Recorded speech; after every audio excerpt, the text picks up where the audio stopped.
De son côté, Marcel Déat, qui a enfin retrouvé un portefeuille ministériel, insiste sur le péril bolchevique. Peut-être que nos gaullistes, à l'heure actuelle, un peu émus par l'avance des troupes bolchevistes sur le front oriental, commencent à se faire des réflexions non dénuées d'amertume et d'inquiétude. Ils en sont peut-être déjà à souhaiter qu'en effet, la défaite européenne soit limitée, que ce ne soit pas aussi total qu'ils l'attendaient il y a quelques jours ou quelques semaines, et un certain nombre d'entre eux en sont maintenant à demander que l'on aboutisse le plus vite possible à un souhaitable compromis. C'est une bohémienne et partout on l'appelle Gypsy. Elle voit d'un regard l'avenir au fond de vos yeux. Elle verse l'espoir aux âmes les plus frêles, Gypsy. Elle a lu dans ma main que mon cœur était malheureux. Ce péril d'une mainmise soviétique ne paraît pas effrayer le président tchèque Édouard Beneš. Ma récente visite à Moscou était la dernière étape d'une tournée politique d'importance considérable pour la Tchécoslovaquie, que j'ai inaugurée au printemps de l'année dernière en me rendant à Washington sur l'invitation du président Roosevelt et à Ottawa sur l'invitation du premier ministre du Canada, M. Mackenzie King. Nous luttons aujourd'hui pour supprimer toute possibilité d'agression dans l'avenir de la part de l'État qui a provoqué non seulement la conflagration actuelle, mais encore la dernière guerre mondiale, et qui, durant des siècles, par sa structure sociale, par sa philosophie et son système d'éducation, représente le foyer du danger des guerres en Europe et dans le monde. La guerre en Europe ne doit pas nous faire oublier que l'on se bat très durement aussi en Asie.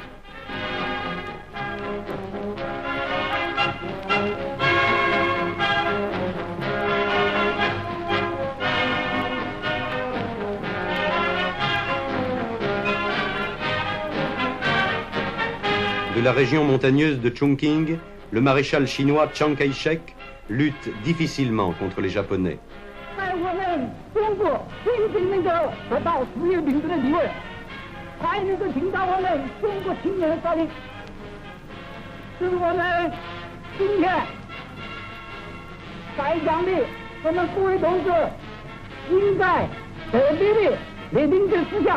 Les Britanniques tentent de rouvrir la route de Birmanie. Les Américains arrachent les uns après les autres les îlots du Pacifique central aux Japonais. De populaires acteurs viennent parfois distraire les soldats au repos. Don't throw bouquets at me, and don't please my folks too much. Why did I get stuck? Don't laugh at Hope's jokes too much. People will say we're in love. I got enough. That's wonderful. No.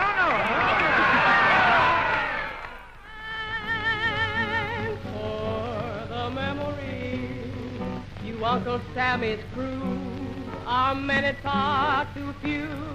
I wish that I could kiss each and every one of you. Malheureusement, la guerre, c'est surtout cela.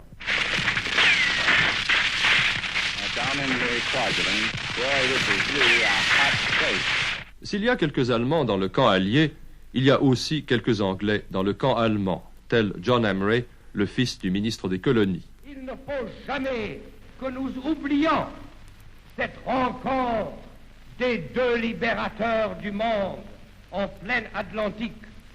Il ne faut jamais que nous oublions qu'un de ces hommes, Winston Churchill, déclaré en 1940 à la Chambre des communes, précisément pendant la guerre russo-finlandaise, ce qui suit.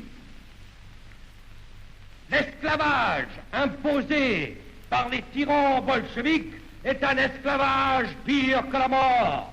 Eh bien, à ce moment-là, j'étais tout à fait d'accord.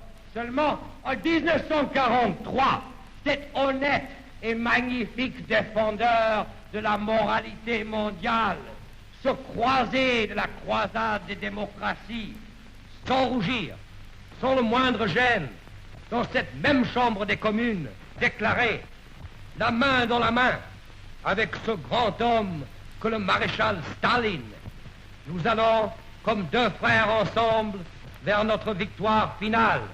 Eh bien, qu'est-ce que vous voulez? C'est un peu exagéré.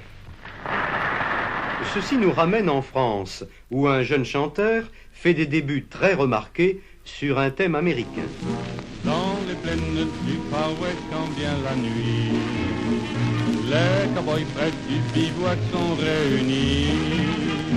Ils fredonnent au son d'un harmonica une vieille chanson de leur beau Texas. C'est d'autres bivouacs que rêve le Belge Léon de Grelle. Une chevalerie s'est créée au front. Le front, c'est l'école des hommes. C'est là que l'on voit les tempéraments. On nous dira, oui, mais il y a la politique. Justement, nous sommes des soldats politiques. Ces masses immenses d'Asie, c'est des masses dont on ne peut rien espérer. Il faut encore les évêques anglicans et les bourgeois bornés pour s'imaginer que l'on a apprivoisé les pauvres. Les soldats de Russie auront souffert comme jamais soldats n'ont souffert. Tous les anciens combattants de la Grande Guerre qui sont au front russe sont unanimes pour le dire. Être d'Europe, un Français n'est pas de France seul, un Français est d'Europe. Que demain les soviets déferlent, que devient la France seule? La France doit comprendre que ce nationalisme de restriction, c'est la caricature du nationalisme.